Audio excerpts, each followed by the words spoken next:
Title: What Made This Prisoner Cry in San Diego, USA? Help this channel grow.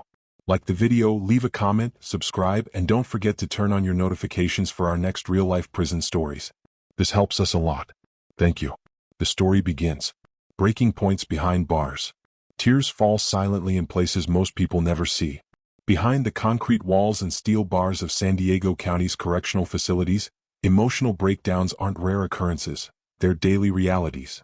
Understanding what makes prisoners cry in San Diego jails requires examining the psychological pressures, systemic challenges, and human vulnerabilities that converge in one of California's largest detention systems. This isn't about individual weakness. It's about institutional conditions that test the limits of human endurance. San Diego County operates multiple detention facilities housing thousands of individuals at any given time. The San Diego Central Jail, George Bailey Detention Facility, and Las Colinas Detention and Reentry Facility form a complex network managing pretrial detainees, sentenced inmates, and individuals awaiting transfer to state prisons. According to public records and facility reports, this population includes people facing their first arrest, chronic offenders cycling through the system, individuals with severe mental illness, and those experiencing withdrawal from drugs or alcohol. The journey into custody itself creates the first breaking point for many. Arrest strips away control, dignity, and connection to the outside world in moments. According to criminal justice research and documentation from advocacy organizations, the initial hours of detention represent a profound psychological shock. Individuals accustomed to making their own decisions suddenly cannot determine when they eat, sleep, use the bathroom, or speak to loved ones. This abrupt loss of autonomy triggers emotional responses ranging from anxiety to complete emotional collapse. The intake trauma. The booking process at San Diego County facilities follows standardized procedures designed for security and efficiency, not emotional support. New arrestees move through stations where they're photographed, fingerprinted, searched, and questioned. Personal belongings disappear into property storage. Clothing is exchanged for jail-issued uniforms. According to facility protocols and former detainee accounts documented in legal proceedings, this systematic stripping of personal identity serves institutional purposes but creates psychological distress. For first-time arrestees, the shock is particularly acute. Individuals who've never experienced confinement suddenly find themselves in holding cells with strangers, facing charges they may not fully understand, unable to contact family members who don't know where they are. The fear, confusion, and humiliation converge. According to mental health professionals who work with recently incarcerated populations, panic attacks, crying episodes, and emotional shutdowns commonly occur during intake. The classification process that follows determines housing assignments based on charges, criminal history, and assessed risk factors. This bureaucratic necessity means newly arrested individuals often spend hours in limbo, waiting in holding cells while decisions are made about their placement. The waiting itself becomes torture, not knowing what happens next, imagining worst-case scenarios, replaying the events that led to arrest. Documented cases in legal filings and oversight reports describe individuals breaking down during these waiting periods, overwhelmed by uncertainty and fear. Mental health crises and confinement. San Diego County jails, like detention facilities nationwide, have become de facto mental health institutions. According to data from the National Alliance on Mental Illness and reports from Correctional Health Services, a substantial percentage of jail inmates have diagnosable mental illnesses including depression, bipolar disorder, schizophrenia, and post-traumatic stress disorder. The jail environment, with its noise, lack of privacy, constant supervision, and separation from support systems, exacerbates these conditions. Individuals experiencing psychiatric crises in custody often lack adequate treatment. According to reports from mental health advocacy organizations and county oversight bodies, while San Diego County has implemented mental health services within its facilities, demand far exceeds capacity. Wait times for psychiatric evaluation can stretch days or weeks. Medication access may be delayed. Therapeutic interventions are limited. In this treatment gap, individuals in mental health crisis suffer without adequate support. The manifestations are visible and documented. Classification officers and correctional deputies regularly encounter inmates experiencing acute psychiatric episodes, hearing voices, experiencing delusions, overcome by depression or anxiety. According to incident reports and legal documentation, these crises frequently involve emotional breakdowns. An individual with untreated bipolar disorder cycling into depression may spend hours crying uncontrollably in their cell. Someone with schizophrenia, terrified by hallucinations, may break down in fear and confusion. Suicide attempts and self-harm incidents reflect the most severe mental health crises. According to data from the California Board of State and Community Corrections and County Reports, jails experience higher suicide rates than the general population. Each attempt or completion represents an individual who reached a breaking point where emotional pain exceeded the will to continue. The tears shed before these desperate acts often go unseen by anyone who could help. Family separation and loss. One of the most consistent triggers for emotional breakdowns in San Diego jails is separation from family, particularly children. According to research on incarceration's impact on families and documentation from social service organizations, many inmates are parents. Arrest abruptly severs their connection to children who depend on them for daily care, emotional support, and stability. The realization of what incarceration means for their children hits parents at different moments. For some, it's immediate, arrested in front of their kids, watching through police car windows as social workers arrive or relatives scramble to take custody. For others, it comes during that first phone call from jail when a child asks when they're coming home and they cannot answer. According to accounts documented in family court proceedings and advocacy organization interviews, these moments frequently trigger complete emotional collapse. Missing critical family moments compounds the pain. Birthdays pass uncelebrated. School events happen without parental attendance. Medical emergencies occur with the parent helpless behind bars, receiving information secondhand through brief phone calls. According to documentation from jail visitation programs and family support services, inmates regularly break down upon learning they've missed moments they can never reclaim. A child's first steps, a teenager's graduation, a parent's final days in hospice. The visiting process itself creates emotional breaking points. San Diego County facilities offer visitation, but according to facility policies and visitor accounts, the experience is structured around security rather than meaningful connection. Video visitation has replaced in-person contact in many cases. When face-to-face visits occur, they happen through glass partitions with communication via telephone handsets. Parents cannot hold their children. Spouses cannot embrace. The physical barrier symbolizes the larger separation incarceration creates. Children's reactions during visits trigger particularly intense emotional responses. A toddler who doesn't understand why they can't hug their parent, crying and reaching toward the glass. An older child who's angry about the arrest and refuses to speak. A teenager who's adapted to the parent's absence and seems fine without them. According to documentation from family counseling services and reentry programs, each scenario can devastate incarcerated parents, leading to breakdowns during or after visits. Medical emergencies and helplessness. Receiving news of family medical emergencies while incarcerated creates unique psychological torture. The person in crisis is inaccessible.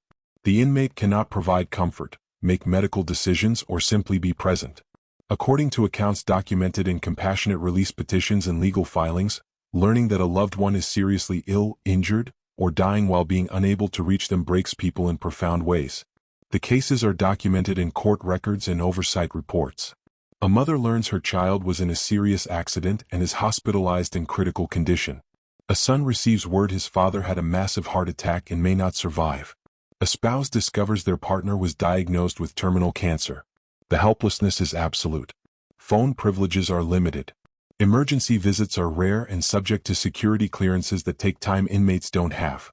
Compassionate release requests move through bureaucratic processes while loved ones deteriorate.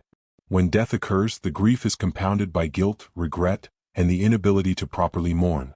According to documentation from grief counseling programs in correctional settings and accounts from chaplains who work in jails, inmates who lose loved ones while incarcerated experience complicated grief that often manifests in severe emotional distress.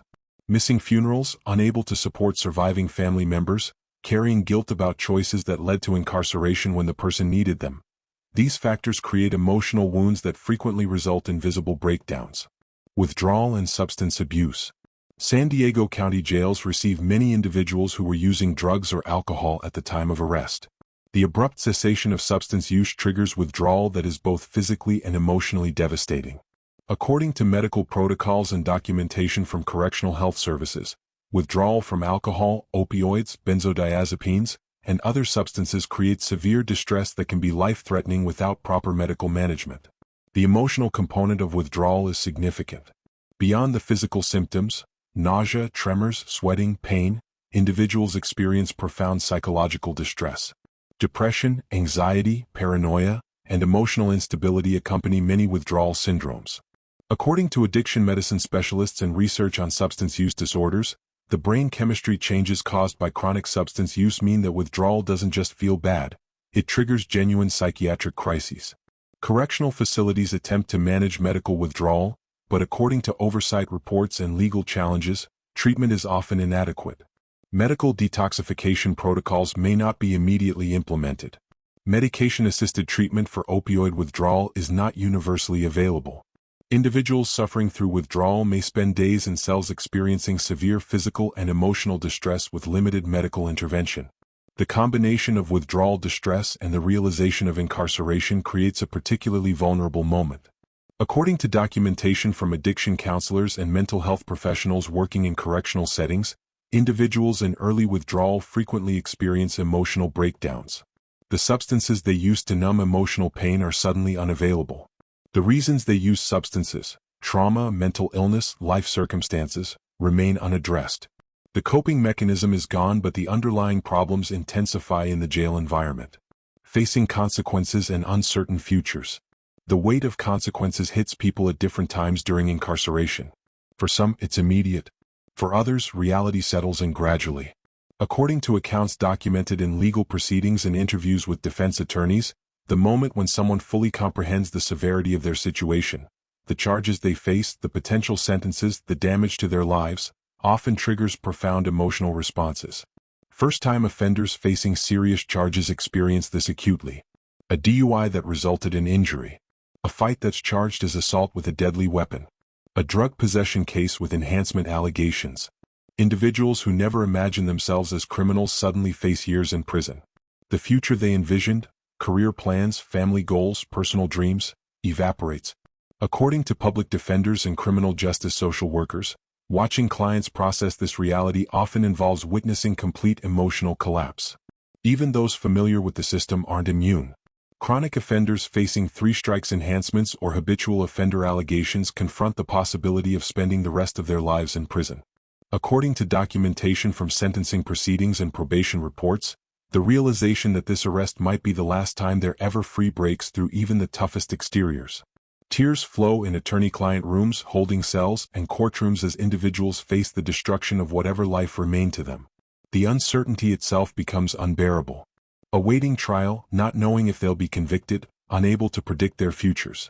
This limbo state creates sustained psychological pressure. According to research on pretrial detention and its effects, the uncertainty of pending charges contributes significantly to mental health deterioration among jail populations. Some individuals break down not from certainty of bad outcomes, but from the inability to know what will happen. What makes prisoners cry in San Diego isn't a single factor. It's the convergence of multiple profound stressors. Mental illness without adequate treatment, separation from loved ones, helplessness during family crises, the physical and emotional agony of withdrawal, and the crushing weight of consequences and uncertain futures. These tears represent human breaking points, the moments when institutional pressures exceed individual capacity to cope. Understanding these breaking points is essential to understanding the true human cost of incarceration. The system's response and institutional reality. When prisoners break down emotionally in San Diego County jails, their tears don't fall in a vacuum. They occur within an institutional system designed primarily for security and custody, not therapeutic support. Understanding what makes inmates cry requires examining not just the causes of emotional distress, but how the correctional system responds, or fails to respond, to these human crises. This chapter explores the mental health services available in San Diego facilities, the challenges correctional staff face managing psychiatric emergencies, the gaps between need and capacity, and the institutional barriers that often leave suffering individuals without adequate help. Mental health infrastructure in San Diego jails. San Diego County has implemented mental health services within its detention facilities, recognizing the high prevalence of psychiatric illness among incarcerated populations. According to the San Diego County Sheriff's Department and documentation from the county's Health and Human Services Agency, mental health screening occurs during the intake process. New arrestees undergo brief assessments designed to identify acute psychiatric crises, suicide risk, and need for immediate intervention. This screening represents the system's first opportunity to identify individuals in emotional distress. According to correctional healthcare protocols and legal standards established through court cases and oversight mandates, screening must identify individuals who pose immediate danger to themselves or others, those experiencing acute psychiatric symptoms, and those requiring psychotropic medications. The assessment typically involves standardized questions about mental health history, current symptoms, substance use, and suicidal thoughts. For individuals identified as needing mental health services, the jail system provides tiered levels of care. According to public information and policy documents, services include psychiatric evaluation, medication management, crisis intervention, and specialized housing for inmates with severe mental illness. Mental health professionals including psychiatrists, psychologists, psychiatric nurses, and licensed clinical social workers work within the facilities providing assessment and treatment. Specialized housing units exist for inmates whose mental illness requires more intensive monitoring and support than general population housing provides. According to facility descriptions and oversight reports, these units offer enhanced observation, more frequent mental health contact, and structured therapeutic programming. Inmates experiencing acute psychiatric crises may be placed in mental health crisis beds where they receive daily psychiatric assessment and intensive monitoring. However, the reality documented in oversight reports, legal challenges, and advocacy organization investigations reveals significant gaps between the mental health infrastructure that exists on paper and what inmates actually experience. Demand consistently exceeds capacity. Wait times for psychiatric evaluation can stretch from days to weeks depending on urgency classification. Therapeutic services beyond medication management are limited. Group therapy and individual counseling, while available, serve only a fraction of inmates who could benefit. Correctional staff and mental health crises. Correctional deputies working in San Diego facilities aren't primarily mental health professionals, yet they serve as first responders to psychiatric crises. According to training requirements and job descriptions, deputies receive basic instruction in recognizing mental illness, suicide prevention, and crisis de-escalation. Some deputies receive enhanced crisis intervention training that provides more comprehensive education on mental health issues and response techniques. The reality documented in incident reports, legal proceedings, and staff accounts reveals the challenges of managing mental health emergencies within a security framework. When an inmate breaks down emotionally, crying uncontrollably, expressing suicidal thoughts, experiencing panic attacks, deputies must balance security protocols with humanitarian response. According to correctional procedures and operational guidelines, deputies are expected to maintain safety and order while summoning mental health professionals when inmates exhibit psychiatric distress. The timing gap between crisis and professional mental health response creates difficulties. Mental health staff aren't present in housing units continuously. They must be contacted and respond to locations where crises occur. During nights, weekends, and periods of high demand, response times extend. According to documentation from oversight investigations and legal challenges, inmates in acute distress sometimes wait hours before mental health professionals can assess them. Deputies managing inmates in distress face challenging decisions. An inmate crying in their cell may be experiencing normal grief over circumstances, a mental health crisis requiring professional intervention, or manipulative behavior seeking special treatment or housing changes. According to correctional training materials and staff accounts, distinguishing genuine psychiatric emergencies from other situations requires judgment that line staff may lack training to make confidently. The tools available to deputies for managing psychiatric crises are limited. Verbal de-escalation represents the primary approach. Officers speak calmly, try to understand what's triggering the distress, and attempt to help the inmate regain emotional control. According to crisis intervention training curricula and de-escalation protocols, this approach works in many situations, allowing inmates to calm down without requiring more intensive interventions. When inmates cannot be calmed or pose immediate safety risks, more restrictive interventions become necessary. According to use of force policies and mental health protocols, inmates who are actively suicidal may be placed in safety cells, specially designed spaces with minimal fixtures where self-harm is more difficult. Safety smocks replace regular clothing to prevent hanging attempts. Continuous observation ensures staff can intervene if self-harm is attempted. These restrictive interventions, while potentially life-saving, create their own trauma. According to mental health professionals and documentation from oversight bodies, isolation in safety cells can worsen psychiatric distress. The experience is dehumanizing, stripped of clothing, alone in a bare cell under constant observation, treated as a danger rather than a person in crisis. For individuals already emotionally fragile, these conditions can deepen rather than alleviate suffering. The medication question. Psychotropic medications play a central role in managing mental illness within San Diego jails. According to correctional healthcare policies and psychiatric treatment protocols, inmates with diagnosed mental illnesses requiring medication should continue receiving appropriate pharmacological treatment during incarceration. New psychiatric diagnoses made during custody may result in medication initiation if clinically indicated. The process of obtaining or continuing psychiatric medications involves multiple steps that create delays. According to healthcare procedures and documentation from patient advocacy organizations, inmates must be evaluated by psychiatric providers who can prescribe medications. Initial evaluations may not occur immediately upon intake. Medication orders must be processed through jail pharmacy systems. First doses may not be administered until days after psychiatric assessment, depending on medication availability and processing times. For inmates who were taking psychiatric medications before arrest, interruptions in medication can trigger psychiatric deterioration. According to psychiatry research and clinical guidelines, abruptly stopping antidepressants, antipsychotics, mood stabilizers, or anti-anxiety medications can cause withdrawal symptoms and rapid return of psychiatric symptoms. An individual who was stable on medications before arrest may experience severe depression, psychosis, or anxiety when medications are discontinued even briefly during the intake and evaluation process. The emotional consequences are documented in medical records, incident reports, and legal proceedings. Inmates who were functioning adequately on psychiatric medications deteriorate without them. Depression intensifies, suicidal thoughts emerge or worsen, anxiety becomes overwhelming, psychotic symptoms return. The crying, emotional breakdowns, and psychiatric crises that occur during these medication gaps represent preventable suffering caused by systemic delays rather than unavoidable clinical circumstances. Medication compliance presents additional challenges within the jail environment. According to correctional healthcare protocols and pharmacy procedures, medications are typically distributed during scheduled medication passes where inmates line up to receive doses under staff observation.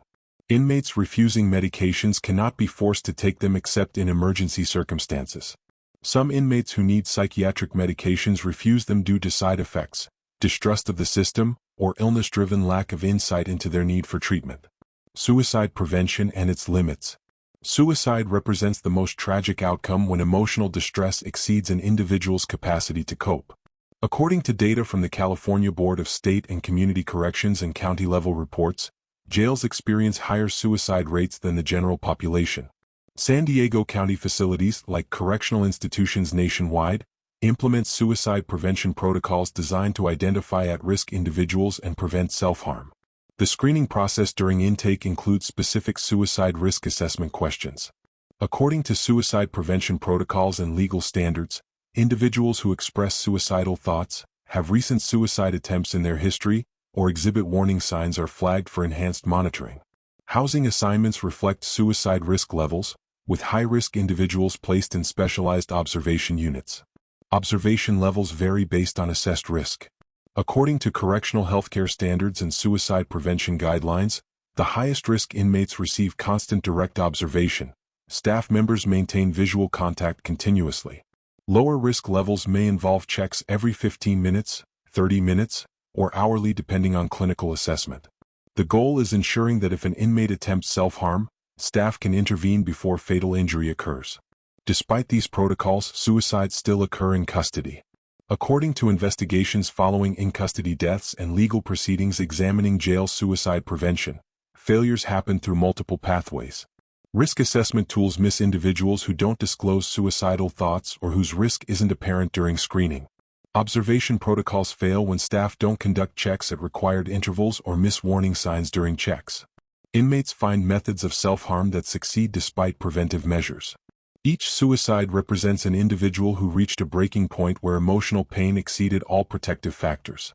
According to psychological autopsy studies and investigations into jail suicides, common factors include acute stressors like family crises or facing serious charges, mental illness particularly depression, substance withdrawal, and feelings of hopelessness about the future.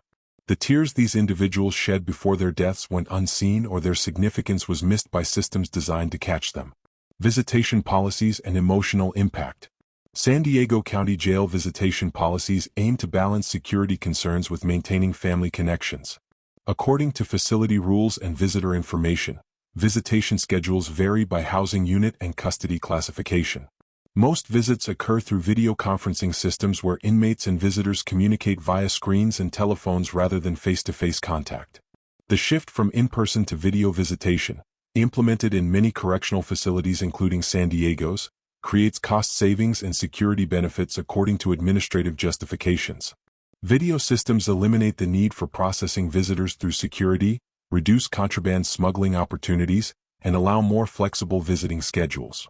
However, according to research on visitation's impact and accounts from inmates and families documented by advocacy organizations, video visitation significantly reduces the emotional benefits of family contact. The experience of video visitation creates its own distress. Parents cannot hold children who cry on the screen. Spouses cannot touch hands through the monitor. Elderly parents struggle with technology, creating frustration during limited visit time.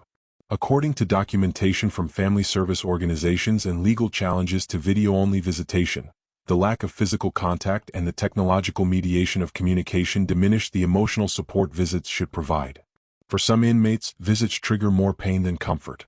Seeing children who've grown during incarceration, witnessing family members struggling financially in their absence, or facing anger and disappointment from loved ones creates acute emotional distress. According to accounts documented by jail chaplains and mental health professionals, inmates frequently break down during or immediately after visits as the reality of what incarceration costs their families becomes visceral through these brief connections. Inmates without visitors face different pain. According to research on incarceration's social impacts and accounts from long-term detainees, having no one on the outside who cares enough to visit creates profound loneliness and feelings of abandonment. Watching other inmates receive visits while having none themselves reinforces feelings of worthlessness and isolation. The tears shed by inmates with no visitors reflect grief over severed or non-existent support systems. Communication barriers and costs. Telephone access represents the primary communication method between inmates and the outside world in San Diego facilities. According to facility policies and phone system information, inmates can make collect calls or use prepaid calling accounts during designated phone times. However, the cost of jail phone calls, while reduced from historical highs through regulatory reforms, still creates financial barriers for many families. According to consumer advocacy organizations and documentation of phone rate reforms, jail phone systems historically charged rates far exceeding standard telephone costs, with companies and facilities sharing revenue. Regulatory changes have reduced rates, but calls still cost more than outside phone service. For families already financially stressed by an incarcerated member's absence, phone costs create difficult choices between maintaining communication and meeting other needs. The financial pressure affects inmates emotionally. According to accounts documented in reentry programs and family support services, inmates whose families cannot afford regular phone contact experience isolation and guilt. Knowing their family struggles financially partly because of phone costs to maintain contact with them creates shame and helplessness. The limited or absent communication that results from cost barriers intensifies the separation pain that triggers emotional breakdowns. Language barriers compound communication difficulties for non-English speaking inmates and their families. According to documentation from legal services organizations and language access advocates, while San Diego facilities provide some interpretation services, communication challenges persist. Inmates who cannot effectively communicate in English struggle to access services, understand procedures, and explain their needs. Family members who don't speak English face obstacles during visits and phone calls. The systemic responses to emotional distress in San Diego jails reveal an institutional framework attempting to address mental health needs within a structure designed primarily for custody and security. Mental health services exist but consistently fall short of demand. Correctional staff respond to psychiatric crises with limited training and tools. Suicide prevention protocols save some lives but cannot catch everyone. Visitation and communication policies maintain some family connection while creating their own emotional pain. Understanding these institutional realities is essential to understanding why so many tears fall behind bars, and why so many fall without adequate response. Reform, resilience, and the path forward. The tears shed in San Diego County jails don't have to be inevitable consequences of incarceration. While detention inherently creates stress and separation, the severity of emotional suffering experienced by inmates reflects policy choices, resource allocation, and institutional priorities that can be changed. This chapter examines reform efforts underway in San Diego and nationally, evidence-based practices that reduce psychological harm in correctional settings, the resilience mechanisms some inmates develop to cope with incarceration's emotional challenges, and the systemic changes needed to address the root causes of why so many prisoners break down behind bars. Current reform initiatives in San Diego. San Diego County has implemented various reforms aimed at improving conditions and outcomes in its jail system. According to county reports and documentation from the Sheriff's Department, these initiatives address mental health services, diversion programs, and reentry support. Understanding what's working and what remains inadequate provides context for the ongoing challenge of reducing emotional suffering in custody. Mental health service expansion represents one reform area. According to county budget documents and health services reports, San Diego has increased funding for psychiatric staff within detention facilities. Additional psychiatrists, psychologists, and mental health clinicians allow for more comprehensive screening, faster evaluations, and enhanced treatment capacity. Specialized mental health housing units have expanded to accommodate more inmates requiring intensive psychiatric support. Crisis intervention training for correctional deputies has expanded beyond initial implementation. According to training division reports and policy updates, more deputies receive CIT certification equipping them to better recognize and respond to mental health emergencies. The training emphasizes de-escalation, understanding mental illness, and connecting inmates to appropriate services rather than relying solely on security responses to psychiatric crises. Diversion programs aim to redirect individuals with mental illness away from jail and into community-based treatment. According to program descriptions from the county's behavioral health services and criminal justice coordination offices, initiatives like mental health court, psychiatric emergency response teams, and pre-booking diversion programs attempt to identify individuals whose criminal behavior stems from untreated mental illness and connect them with services rather than incarceration. These diversion efforts, according to program evaluations and criminal justice research, reduce jail populations of mentally ill individuals when implemented effectively. Individuals receiving appropriate mental health treatment in the community experience better outcomes than those cycling through jail repeatedly. However, capacity limitations mean diversion programs can only serve a fraction of eligible individuals, and many still end up in custody during psychiatric crises. Reentry programming has expanded to address the transition from custody to community.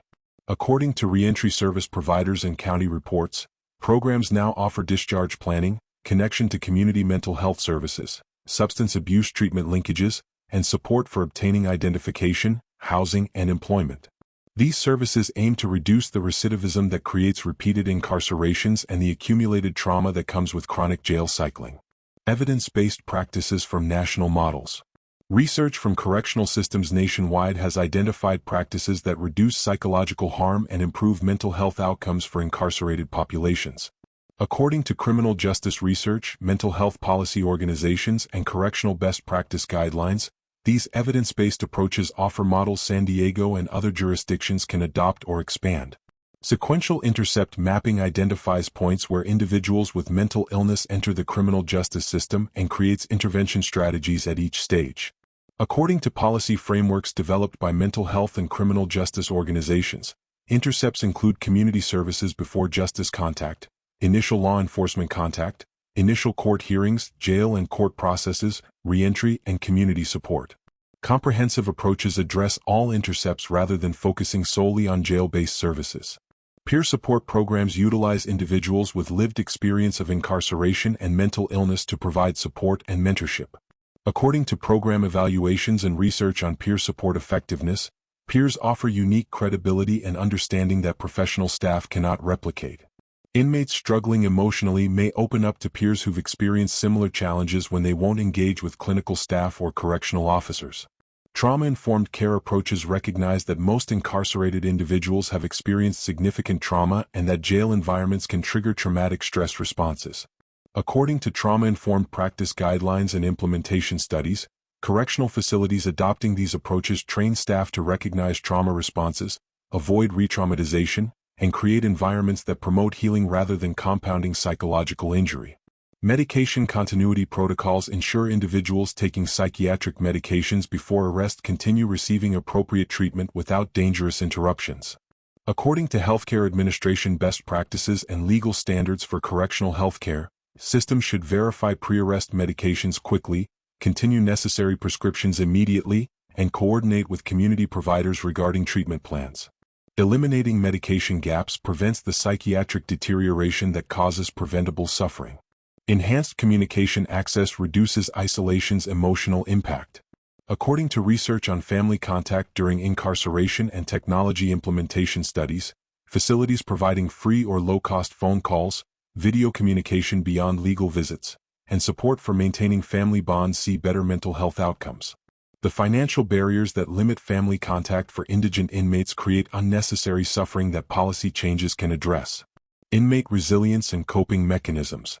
Despite the emotional pressures of incarceration, many inmates develop resilience and coping strategies that help them endure detention without complete psychological collapse. According to psychological research on resilience in adverse conditions and accounts documented by jail chaplains, counselors, and educators, understanding these protective factors provides insight into supporting inmate mental health. Religious and spiritual practices provide comfort and meaning for many incarcerated individuals. According to documentation from jail chaplaincy programs and religious services providers, participation in faith-based activities, services, study groups, prayer, offers emotional support, community connection, and frameworks for understanding suffering. For some inmates, religious faith becomes the primary source of hope and resilience during incarceration. Educational and vocational programming creates purpose and positive focus during detention. According to jail education program reports and research on in-custody programming effectiveness, inmates enrolled in classes or vocational training report better mental health and lower stress levels than those without structured activities. The opportunity to work toward goals, develop skills, and envision improved futures provide psychological benefits beyond the practical value of education. Peer relationships and support networks form within inmate populations. According to observations documented by correctional staff and research on social dynamics in confinement, inmates often support each other emotionally during difficult times. Cellmates console each other after bad news from home. Housing unit groups check on individuals showing signs of depression. These informal support systems complement formal mental health services and sometimes reach individuals who won't engage with staff. Physical exercise and structured routines help some inmates manage stress and maintain emotional stability. According to recreation program documentation and research on exercise's mental health benefits, inmates who utilize recreation time for physical activity report better mood and lower anxiety. Creating and maintaining daily routines, specific times for exercise, reading, writing, hygiene, provides structure and control in an environment where autonomy is severely limited. Artistic expression through writing, drawing, music, or other creative outlets allows emotional processing and communication. According to documentation from jail arts programs and therapeutic recreation specialists, creative activities provide healthy channels for expressing feelings that might otherwise manifest as behavioral problems or self-harm. Journals, letters, poems, and artwork become tools for working through the emotional challenges of incarceration. Addressing root causes. Reducing emotional suffering in San Diego jails ultimately requires addressing why so many people end up incarcerated in the first place. According to criminal justice reform advocacy, public health research, and policy analysis, many individuals cycling through jail shouldn't be there. Their underlying issues are medical, psychiatric, or social rather than criminal. Mental health system failures drive jail populations. According to mental health policy research and advocacy organization reports, the closure of psychiatric hospitals over recent decades without adequate community mental health infrastructure created a treatment gap. Individuals with severe mental illness who need intensive psychiatric services often cannot access them in the community. During psychiatric crises, they end up arrested and jailed rather than hospitalized and treated. Building robust community mental health systems would prevent many of these incarcerations. According to public health frameworks and mental health policy proposals, communities need crisis stabilization centers where individuals experiencing psychiatric emergencies can receive immediate help without arrest, expanded outpatient mental health services with flexible access, supportive housing for individuals with mental illness, and mobile crisis teams that respond to mental health calls instead of or alongside police. Substance abuse drives recurrent incarceration for many individuals. According to addiction medicine research and criminal justice data analysis, people with substance use disorders cycle repeatedly through arrest, jail, release, and rearrest without ever receiving effective treatment. The emotional breakdowns these individuals experience often relate directly to addiction's consequences: damaged relationships, health problems, criminal records, and the cycle of withdrawal and relapse. Expanding access to evidence-based addiction treatment would reduce these jail admissions. According to substance abuse treatment research and policy recommendations, effective approaches include medication-assisted treatment for opioid addiction, residential treatment programs with adequate duration and aftercare, harm reduction services, and removing barriers to treatment including cost, wait times, and criminal justice requirements that conflict with therapeutic needs. Poverty and housing instability contribute to behaviors that result in arrest and the emotional devastation of incarceration. According to research on poverty's relationship to criminal justice involvement and housing policy analysis, individuals experiencing homelessness face elevated arrest risk for survival behaviors like trespassing, public urination, or theft of necessities. The shame and despair of being jailed for poverty-driven actions creates profound emotional pain. Addressing these root causes requires investments beyond criminal justice: affordable housing, living wage employment opportunities, social services that prevent crises rather than responding after they occur. According to public policy research and cost-benefit analyses, these investments reduce both human suffering and the financial costs of repeated incarceration cycles. The human cost and moral imperative. The tears shed in San Diego County jails represent more than individual suffering. They reflect systemic failures with rippling consequences. According to research on incarceration's collateral impacts and documentation from family service organizations, every person who breaks down in jail is connected to others affected by their suffering. Children experience parental absence and trauma. Partners struggle emotionally and financially. Parents grieve and worry. Communities lose members to incarceration's psychological damage. The moral imperative to reduce this suffering doesn't require believing incarceration is never appropriate. According to ethical frameworks in criminal justice and human rights standards, even individuals who must be detained for public safety deserve humane treatment that preserves their dignity and mental health.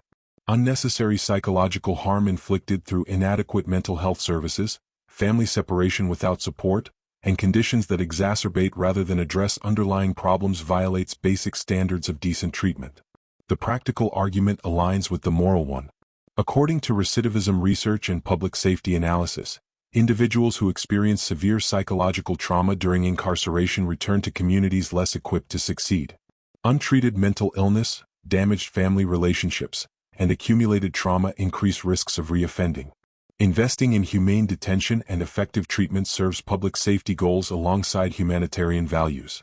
What makes prisoners cry in San Diego encompasses mental health crises without adequate treatment, family separations during critical moments, helplessness during loved ones' emergencies, substance withdrawal without sufficient medical support, and the crushing weight of uncertain futures.